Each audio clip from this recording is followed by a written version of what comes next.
কর্মজীবী নারীরা যেমন কাজের ক্ষেত্রে সফল, তেমনই তাদের মানসিক স্বাস্থ্যের যত্ন নেওয়া অত্যন্ত গুরুত্বপূর্ণ। কাজের চাপ, পরিবারের টেনশন এবং প্রতিনিয়ত সমাজের বিভিন্ন সমস্যার তাদের মোকাবেলা করতে হয়। তার জন্য প্রয়োজন পর্যাপ্ত ঘুম, নিয়মিত মেডিটেশন এবং প্রয়োজনে বিশেষজ্ঞের পরামর্শ নেওয়া।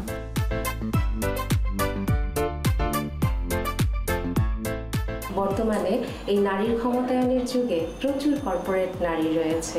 সেই সাথে আমরা এইরকম সংবাদও পাচ্ছি যে প্রচুর নারী কর্পোরেট জব ছেড়ে দিচ্ছে। এটার একটা অন্যতম কারণ হচ্ছে তারা কাজ এবং পারিবারিক জীবনের সাথে ব্যালেন্স করতে পারছে না।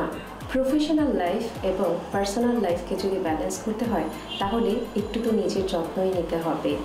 তাই প্রতিদিন একজন কর্পোরেট নারী সকালে ঘুম থেকে উঠে মর্নিং ওয়াক করা জরুরি, সেই সাথে মেডিটেশন করা জরুরি, সেই সাথে পর্যাপ্ত ডায়েটে কিন্তু থাকতেই হবে। একটা কর্পোরেট নারীর অনেক চাপ থাকে, কেননা তার কাজের একটা টাইমলাইন থাকে এবং সেই টাইমলাইন অনুযায়ী তাকে কাজটা জমা দিতে হয়।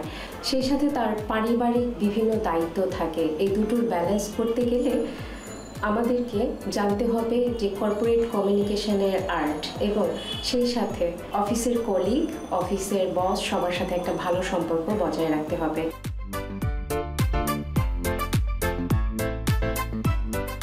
বাড়িতে এসে পরিবারের কোনো কাজকে খুব কষ্টের না ভেবে আমাদেরকে আনন্দের সাথে সেই কাজ করতে হবে। পরিবারের সাথে সুন্দর করে সময় দিতে হবে, বাচ্চাদেরকে সময় দিতে হবে হাসি মুখে। প্রতিটি কর্পোরেট নারী তার জীবনকে আরও সুন্দর করে তুলতে পারে।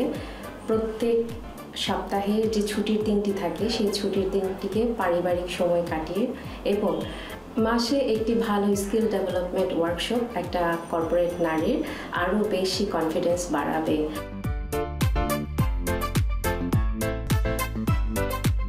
মনের যত্ন নিতে একজন কর্পোরেট নারীকে অবশ্যই বিভিন্ন ধরনের এক্সারসাইজ করতে হবে, মাইন্ডফুলনেস মেডিটেশন করতে হবে কাজের ফাঁকে ফাঁকেই। অফিসে যাওয়ার পরে প্রথম 5 মিনিট তিনি একটা মাইন্ডফুলনেস মেডিটেশন করতে পারেন এবং যখন একটু স্ট্রেস ফিল করবে তখন 2 মিনিট করে মাইন্ডফুলনেস মেডিটেশন করতে পারে অফিসে বসেই চা কফির বিরতির সাথে সাথে। সেই সাথে ছুটির দিনে বেড়াতে যেতে পারে।